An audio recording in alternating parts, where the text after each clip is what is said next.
সুপ্রভাত বন্ধুরা, আজ মঙ্গলবার।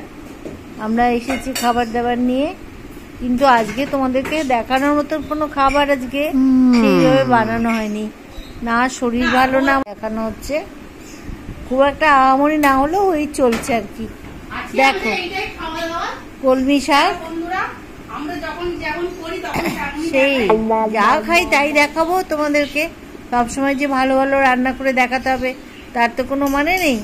বিকেলবেলা করা হবে, এবেলা এত তাড়া আছে আমাদের, ওই জন্য কলমি শাক হয়েছে, মাছ ভাজা, এই আমার প্রিয় কাসুন্দি মেয়ে দিয়ে গেল।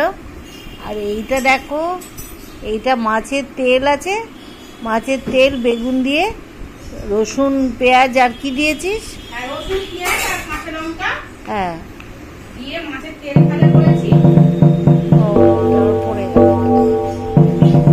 তেল ভাজা হয়েছে। আর এটা হচ্ছে পোনা মাছের ঝাল, ওই ঝোলের মতো একটা হয়েছে।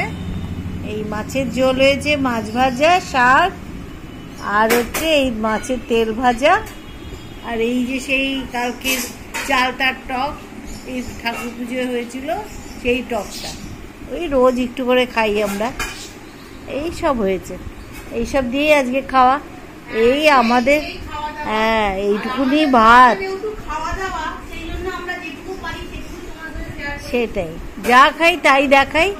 আমরা যে সবসময় ভালো মন্দ নিয়ে এসে রান্না করে দেখাতে হবে এর তো কোনো মানে নেই। যা করি তাই তোমাদের সঙ্গে শেয়ার করি আমরা, ওই জন্য আজকে এই রান্না হয়েছে, ছোট্টখাট্টো অল্প রান্না, এইগুলোই খাওয়ানো দেখানো হচ্ছে, ঠিক আছে। আর সব ব্যস্ত দিন, আজকে মঙ্গলবার, সবাই বেরিয়ে যাবে, তাই জন্য তাড়াতাড়ি করে আমিও একটু বেরোবো, কাজ আছে, মেয়েও বেরোবে, তার জন্য হ্যাঁ আজ আর বেশি বাড়ালাম না, এখানেই আমাদের ভিডিওটা শেষ করব। তোমরা সবাই সারাদিন ভালো থেকো, সুস্থ থেকো, ঠিক আছে। আমি তাহলে খেতে বসে যাই, আমাকে আবার বেরোতে হবে, গাড়ি এসে যাবে, বেরোতে হবে, কলকাতায় যাব, একটু দরকার আছে, ঠিক আছে। ছাড়ছি তাহলে, টাটা, সবাই ভালো থেকো।